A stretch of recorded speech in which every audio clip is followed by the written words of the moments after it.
The fluorescent lights of Snow, Paulo's most prestigious private medical center, hummed overhead as Maria Santos pushed her cleaning cart down the pristine marble hallway. Her hands, red and cracked from years of harsh chemicals, gripped the handle tighter as she heard the familiar sound of expensive heels clicking behind her. She didn't need to turn around to know who it was. Dr. Amanda Ferreira's voice cut through the sterile air like a scalpel, sharp and merciless. Well, if it isn't our little Cinderella." Amanda's voice dripped with disdain as she approached with two other doctors trailing behind her. "Still scrubbing floors? I see. Tell me, Maria, don't you ever dream of something bigger? Or is this really all you're capable of?" The other doctors chuckled uncomfortably, their eyes avoiding Maria's face. Amanda's perfectly manicured hand gestured dismissively at Maria's uniform, her diamond bracelet catching the light. "I mean, some people are just born for certain positions in life, aren't they?" Maria's heart pounded in her chest, but she kept her eyes down, focusing on the spotless floor beneath her feet. She had learned long ago that responding to Dr. Ferreira only made things worse. The nursing degree certificate hidden in her bedroom drawer felt like a weight in her chest, a reminder of dreams that had been crushed under the mountain of her mother's medical bills. Cancer treatment didn't discriminate between the wealthy and the poor, but the financial aftermath certainly did. Every night she went home to their tiny apartment in the periphery, exhausted from scrubbing the same halls where she once dreamed of walking as a nurse, helping patients instead of just cleaning up after them. "Cat got your tongue," Amanda continued, her voice growing louder now, attracting the attention of passing nurses and orderlies. "You know, I was just telling Dr. Martinez here about dedication. Some people have it, some don't. Some people fight for their dreams.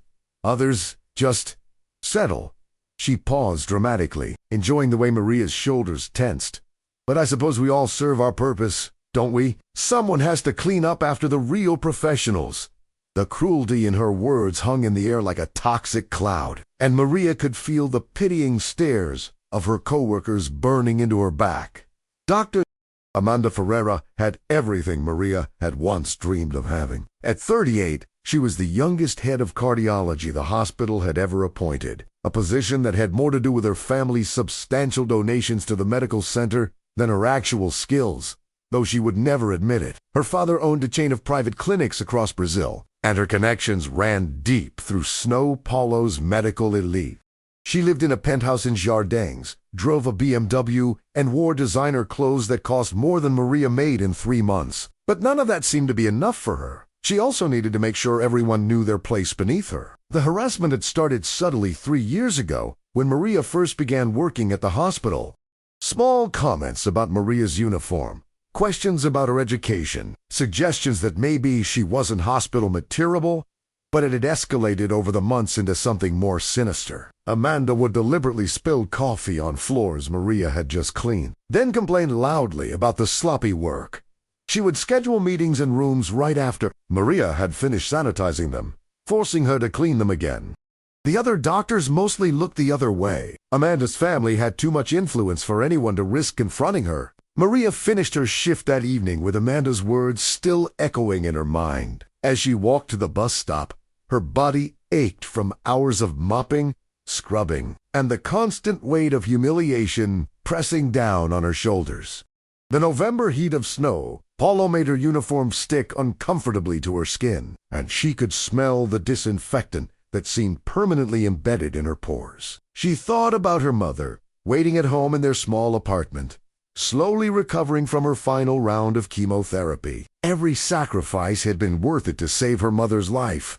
But some days, the weight of those choices felt unbearable.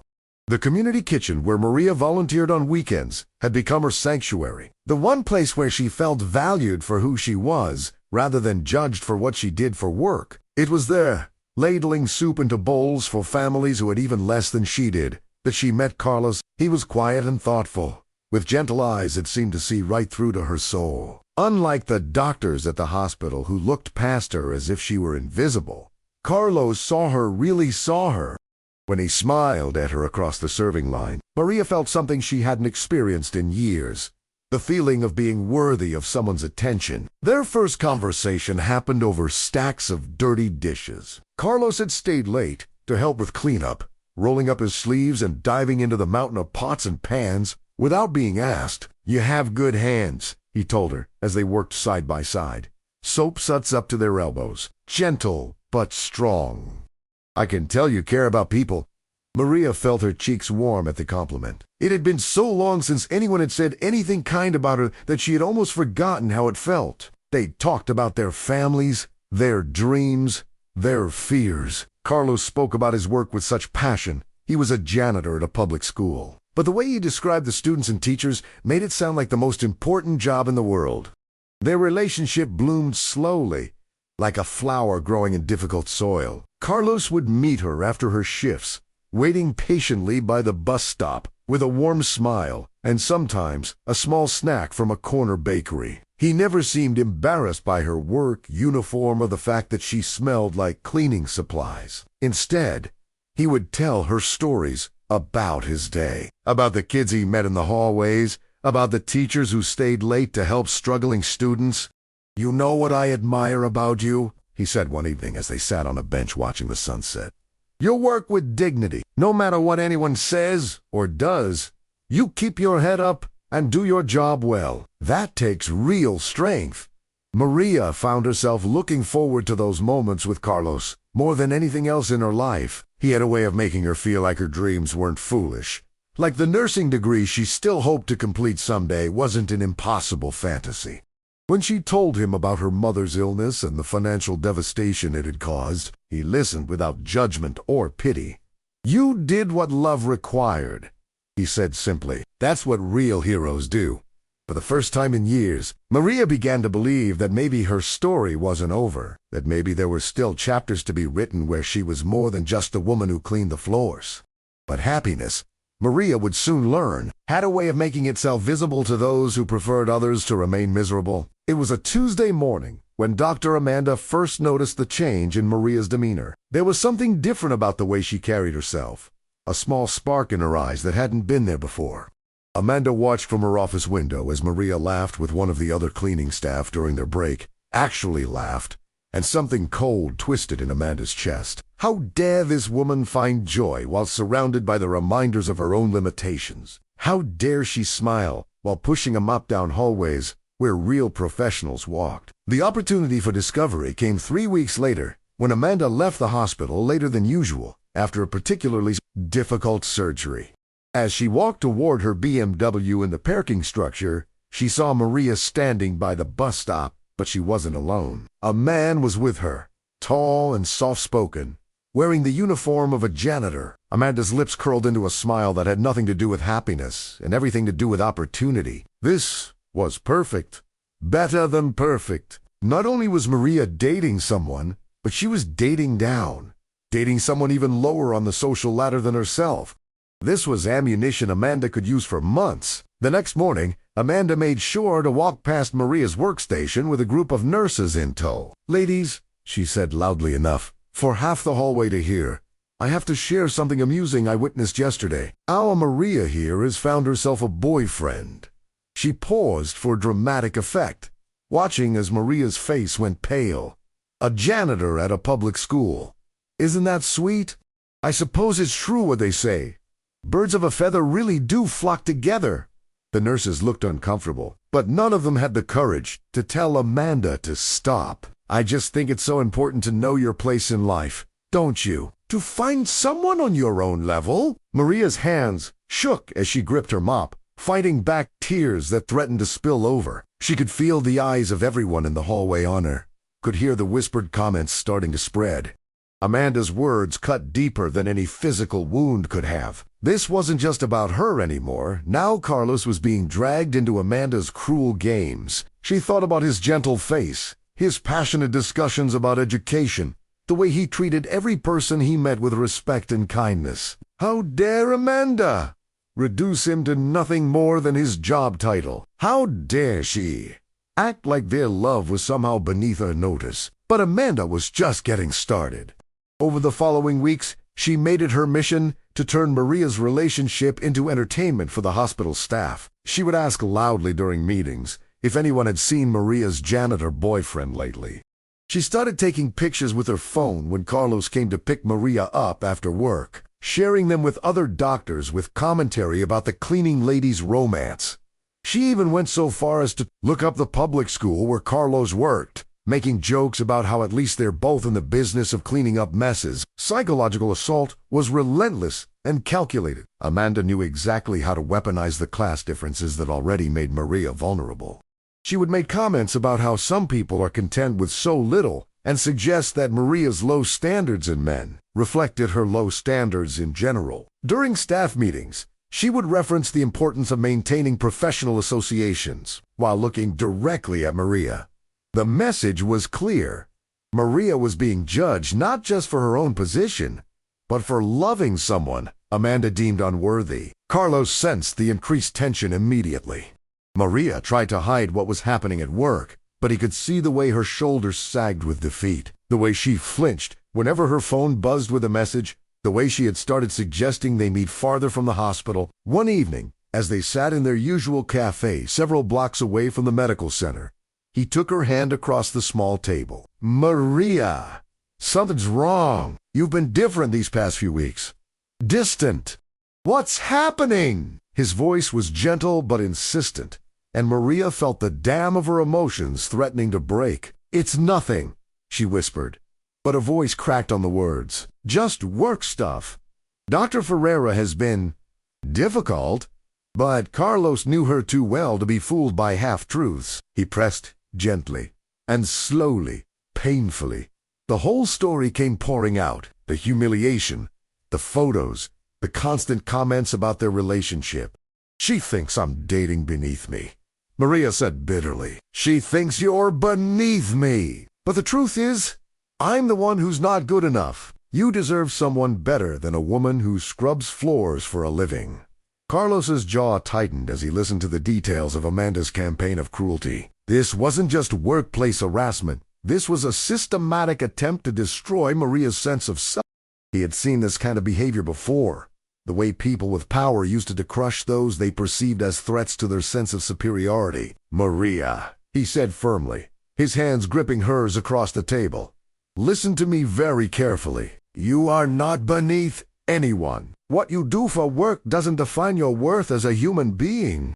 And anyone who can't see your value, your intelligence, your compassion, they're the ones with the problem, not you." But Amanda's campaign was about to escalate beyond cruel words and social humiliation. She had been watching Maria carefully, looking for any excuse to recommend more serious action. That excuse came when Maria accidentally knocked over a small potted plant in the cardiology wing while cleaning around it. It was a minor incident that could have been resolved with a simple apology and replacement plant, but Amanda saw it as the opportunity she had been waiting for. She documented the incident in writing, describing it as careless destruction of hospital property and evidence of declining work performance. The next week, Maria was called into the hospital administrator's office. Mr. Robert, a thin man with wire-rimmed glasses, looked uncomfortable as he delivered the news. "Maria, we've received some concerns about your work performance lately," he said, shuffling papers on his desk without meeting her eyes. "Dr. Ferrari has documented several incidents of, well, she feels that perhaps you might be more suitable for a different role within the hospital."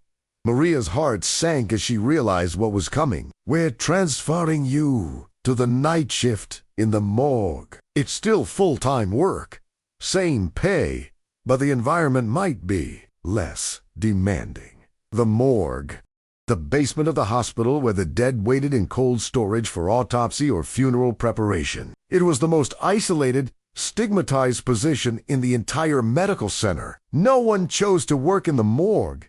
People were sent there as punishment or because they had nowhere else to go. It was Amanda's a way to physically remove Maria from the main hospital areas, where her presence might remind people of Amanda's cruelty. "When do I start?" Maria asked quietly, her voice barely above a whisper. "Monday night," Mr. Ribeiro replied, still unable to look her in the eye. "I'm sorry, Maria. I know this isn't ideal, Maria walked out of that office feeling like a ghost herself. The transfer wasn't just about changing her work location. It was about being erased from the world of the living, relegated to a place where no one would see her, hear her, or have to acknowledge her existence. Amanda had found the perfect way to make her disappear without actually firing her. There would be no wrongful termination lawsuit, no unemployment benefits denied. Just a slow, suffocating burial in the depths of the hospital where even the other cleaning staff rarely ventured. That night, Maria sat in her tiny apartment, staring at the nursing degree certificate she kept hidden in her bedroom drawer. Her mother, now in remission but still fragile, sensed her daughter's distress and asked gentle questions that Maria couldn't bring herself to answer. How could she explain that she was being punished, not for failing at her job, but for daring to find love with someone Amanda deemed unworthy? How could she admit that 3 years of dedicated work, of arriving early and staying late, of cleaning those halls with pride and dignity, had been reduced to this moment of public humiliation? Carlos found her crying on her building's roof that weekend, staring out at the sprawling lights of Snow Paulo. He didn't say anything at first, just sat beside her and let her tears fall without judgment. When she finally told him about the transfer, about being sent to work with the dead, his face went dark with an anger she had never seen before. "This has gone too far," he said quietly. "This isn't about your work performance. This is about a woman with too much power and too little humanity who gets off on destroying other people's lives." But what could they do? Amanda had the protection of her family's money and influence. Maria was just a cleaning woman with a dream that had died along with her bank account. The morgue at night was a special kind of hell. Maria worked alone in the basement, cleaning and maintaining the area where bodies were stored and prepared for autopsy. The fluorescent lights buzzed and flickered, casting strange shadows on the white-tiled walls. The smell of formaldehyde and disinfectant was overwhelming at first, but eventually she became numb to it, just as she was becoming numb to everything else. She would arrive at 11 p.m. and leave at 7 a.m., crossing paths with almost no one except the overnight security guard who nodded at her in passing. The isolation was the worst part. During her regular shift, Maria had at least been surrounded by the living doctors, nurses, patients, other staff members. There had been conversation, laughter, the constant hum of human activity. But in the morgue, there was only silence and the constant reminder of mortality. She would clean the autopsy tables, mop the floors, sanitize the storage areas, all while trying not to think about the fact that Amanda had effectively buried her alive. This was what winning looked like for people like Dr. Ferrari. The complete erasure of those who dared to challenge their view of how the world should work. Weeks turned into months, and Maria felt herself disappearing piece by piece. She saw Carlos less frequently now because of her schedule, and when they did meet, she could see the worry in his eyes as he watched her shrinking into herself. The spark that had drawn them together was dimming under the weight of Amanda's psychological warfare. "You're losing yourself," he told her one morning after her shift, his hands cupping her face as they sat in the 24-hour cafe near the hospital. "Don't let her win. Don't let her take away who you are." But it felt like Amanda had already won. Maria had been removed from the visible world of the hospital, relegated to a place where no one could see her dignity or her value. Amanda no longer needed to make cruel comments or take humiliating photos. She had achieved something much more effective. She had made Maria disappear. The few times Maria glimpsed Amanda in the hospital corridors during shift changes, the doctor's satisfied smile was like a knife twisting in an open wound. She had gotten exactly what she wanted. Maria erased from her sight, no longer a reminder that kindness and hard work existed in the world. The invitation arrived on a Tuesday in March, hand-delivered to the morgue by one of the hospital's administrative assistants, who looked deeply uncomfortable about having to venture into the basement. It was elegant, printed on heavy cream-colored paper with gold lettering. The hospital's annual charity gala, the biggest social event of the year for Snow Paulo's medical elite. "All hospital employees are invited to attend," the assistant said awkwardly, clearly wondering why anyone working in the morgue would possibly want to go to such an event. "It's this Saturday evening at the Grand Hotel Fasano."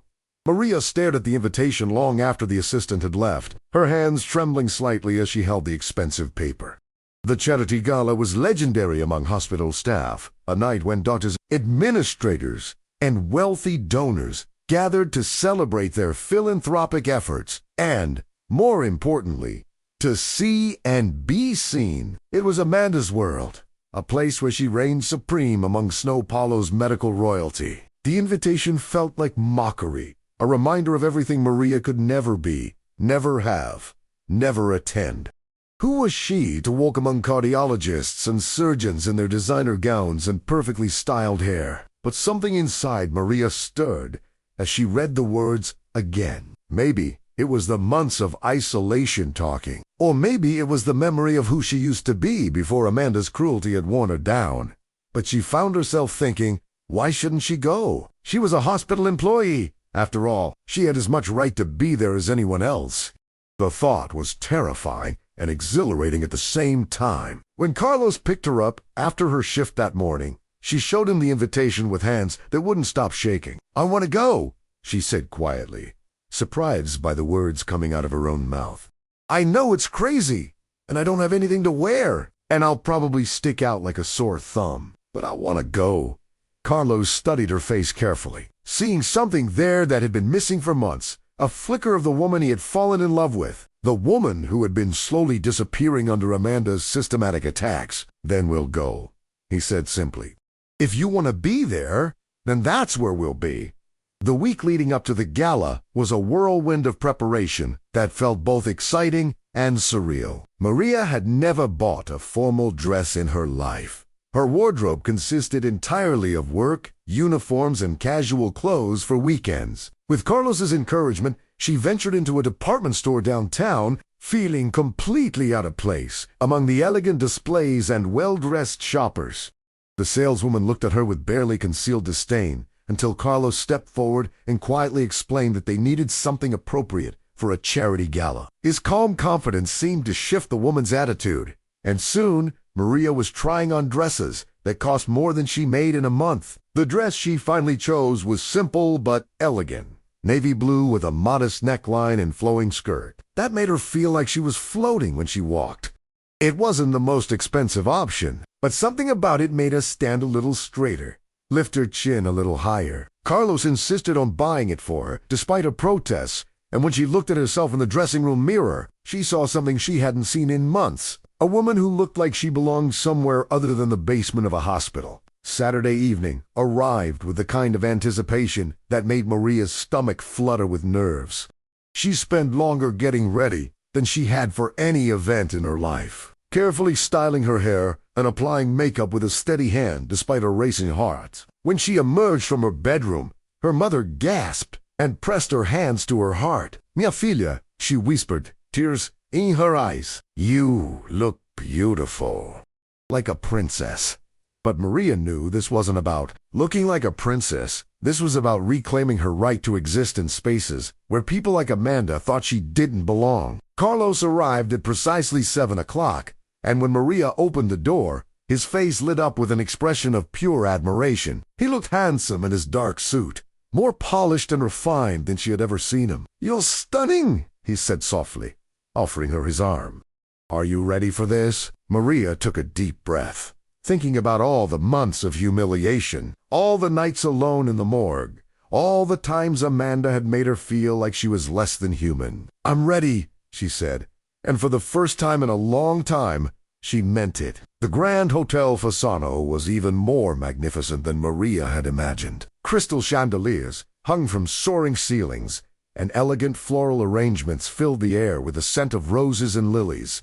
Women in designer gowns glided across marble floors while men in perfectly tailored tuxedos discussed business and politics over champagne. Maria felt a moment of panic as they approached the entrance, suddenly acutely aware of how different this world was from anything she had ever experienced. But Carlos's steady presence beside her gave her strength, and she walked through those doors with her head held high.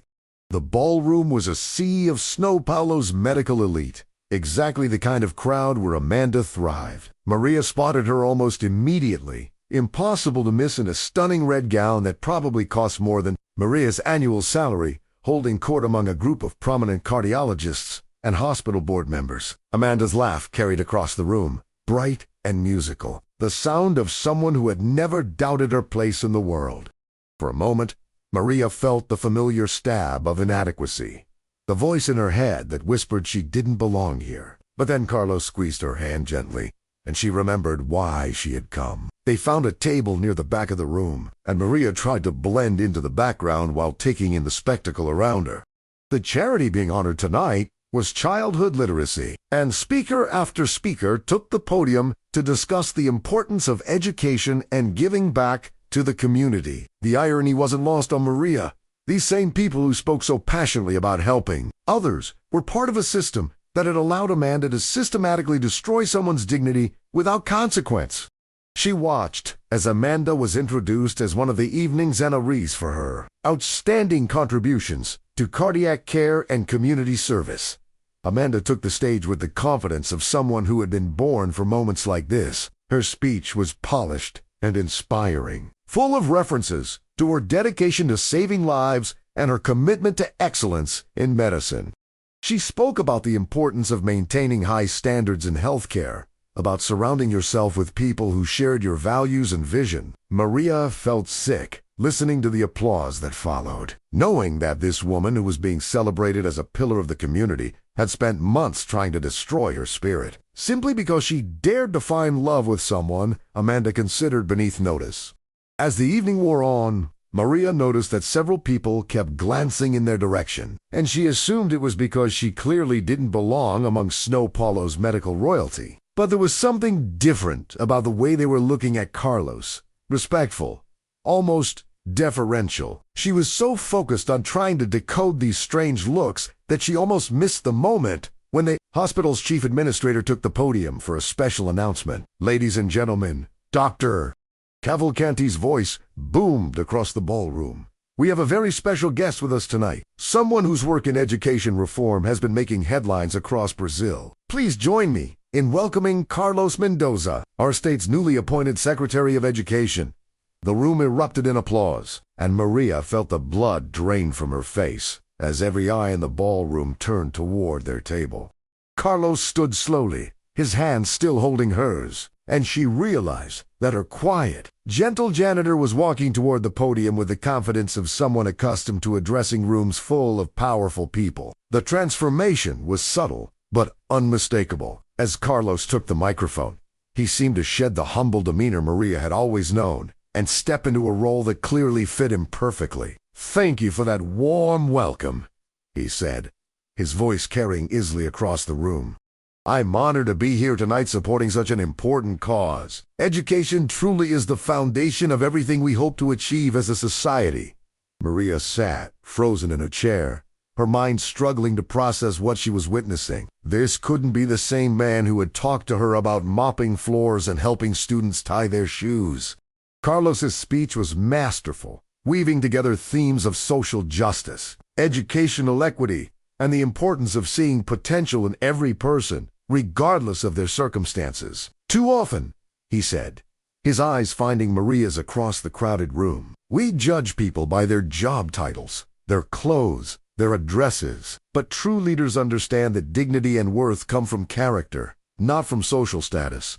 Some of the most extraordinary people I've met work in schools, in hospitals, in community centers, places where they serve others with quiet heroism every single day." The audience hung on his every word, completely captivated by his vision and passion. As the applause died down and Carlos returned to their table, Maria felt like she was seeing him for the first time. The gentleman who had held her while she cried, who had waited for her by bus stops and brought her coffee during her breaks, was Carlos Mendoza, a name she now realized she had heard in news reports about education reform. Someone important enough to command the respect of everyone in this room. "You're not a janitor," she whispered as he sat down beside her, her voice barely audible over the sound of her own heartbeat. You're.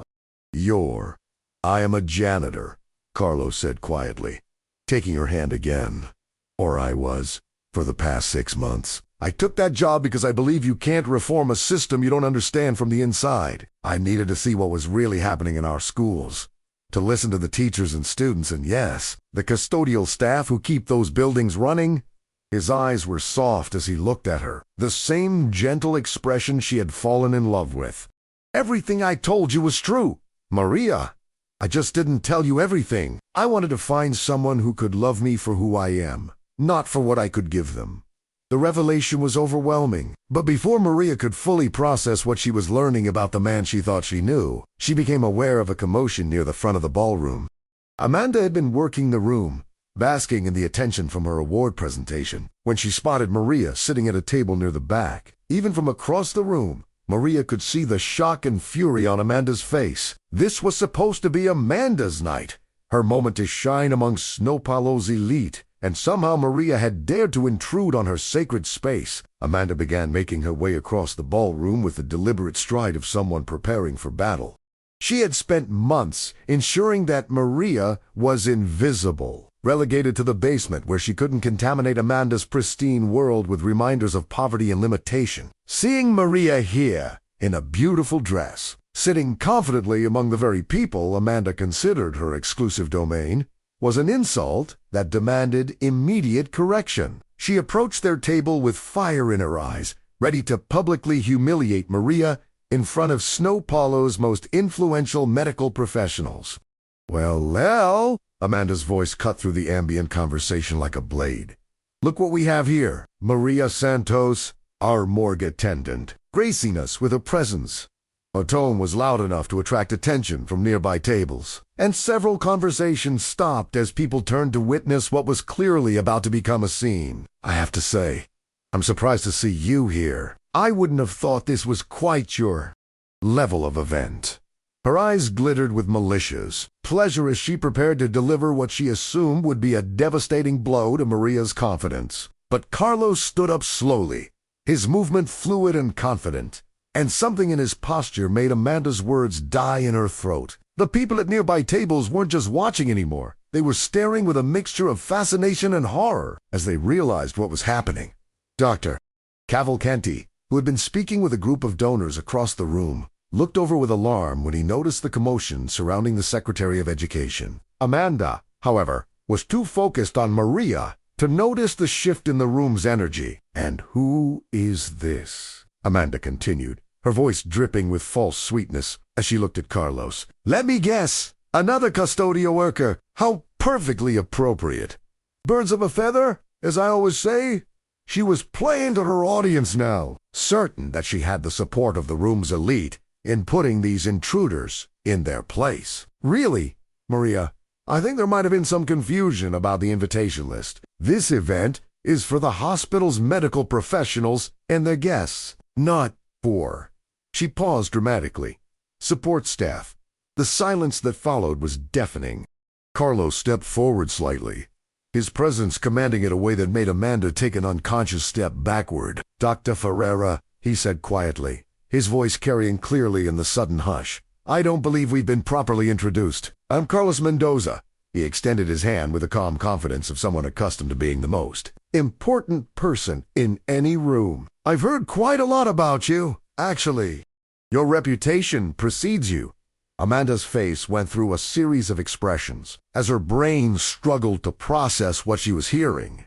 Carlos Mendoza, the Secretary of Education, the man she had just insulted and dismissed as a custodial worker, was one of the most powerful people in the state government. The same man whose education reform initiatives had been praised by everyone from the governor to the president. And he was here at this charity gala as Maria's date. The woman Amanda had spent months humiliating and degrading had somehow landed the most eligible bachelor in Snow Paolo politics. Secretary Mendoza. I didn't. Amanda's usual eloquence had completely abandoned her. She looked around desperately, suddenly aware that every eye in the ballroom was on her, that her public humiliation of Maria had been witnessed by the hospital's board of directors, major donors, and most importantly, by Carlos himself. Dr. Cavalcanti was already making his way over, his face pale with the realization that one of his department heads had just publicly insulted the Secretary of Education's companion. Carlos's smile was polite but cold as he watched Amanda struggle to find words. You seem surprised, Dr. Ferrara? I can't imagine why. Maria is an extraordinary woman, intelligent, compassionate, dedicated to serving others. Exactly the kind of person I'm honored to know. He placed his hand gently on Maria's back, a gesture of support and protection that wasn't lost on anyone watching. I've been working undercover in public education for the past 6 months, getting to know the people who really make our schools function. It's been an enlightening experience, learning about the dignity of honest work and the character it takes to serve others without recognition or praise. The implications of his words hit Amanda like a physical blow. Not only had she been wrong about Carlos's identity, but she had been wrong in the most public, humiliating way possible. Worse, her months of cruelty toward Maria had been witnessed by someone with the power to destroy her career with a single phone call. The hospital received significant funding from state education programs that Carlos now controlled. Her family's money and influence meant nothing compared to the political power standing before her, and she had just made an enemy of someone who could end her career without breaking a sweat. Dr. Cavalcanti arrived at that table, looking like he might have a heart attack. "Secretary Mendoza, I am so sorry. There's been a terrible misunderstanding," he began, shooting desperate looks at Amanda, but Carlos raised a hand to stop him, his attention still focused on Amanda with the intensity of a predator studying its prey. "Actually, Dr. Cavalcanti, I don't think there's been any misunderstanding at all. Dr. Ferrera's behavior tonight has been quite revealing, as has her treatment of Ms. Santos over the past several months." The bottom dropped out of Amanda's stomach as she realized that Carlos knew. He knew about the harassment, the cruel comments, the systematic campaign to humiliate Maria. Her mind raced through all the times she had made disparaging remarks about Maria's janitor boyfriend, all the photos she had taken and shared, all the meetings where she had suggested that Maria's personal associations reflected poorly on the hospital. Every cruel act had been witnessed, documented, and now reported to someone with the power to destroy everything she had built. "You see?" Carlos continued, his voice never rising above a conversational tone. "Maria has told me all about her work environment, about the harassment, the deliberate humiliation, the transfer to the morgue as punishment for daring to find happiness with someone you deemed unworthy." His words fell into the silence, like stones dropped into still water, creating ripples of shock that spread throughout the listening crowd. It's been quite educational, learning about how some people abuse their positions of power to torture those they perceive as beneath them. Amanda's face had gone completely white, and several people in the crowd were whispering among themselves, clearly recognizing the implications of what they were hearing. The hospital's board members looked horrified, not just because of the potential legal and financial consequences, but because their prestigious institution was being exposed for tolerating systematic workplace harassment. Dr. Cavalcanti was already mentally calculating the damage control that would be needed, the investigations that would have to be launched, the headlines that would follow this revelation. "I think," Carlos said, his arm now around Maria's shoulders, "that this institution needs to take a long, hard look at its workplace culture, at how it treats all of its employees, regardless of their job titles or social status, because the measure of a hospital isn't just the quality of its medical care, it's how it treats every single person who contributes to its mission." He looked directly at Amanda as he spoke, and she felt herself shrinking under his gaze. Some people seem to have forgotten that dignity and respect aren't privileges to be earned, they're rights that belong to every human being. The aftermath was swift and devastating for Amanda. Within days of the gala, the hospital launched a formal investigation into workplace harassment complaints. Maria, emboldened by Carlos's support and the knowledge that she was no longer fighting alone, filed detailed reports about months of systematic abuse. Other hospital employees, inspired by her courage, came forward with their own stories about Amanda's behavior. The picture that emerged was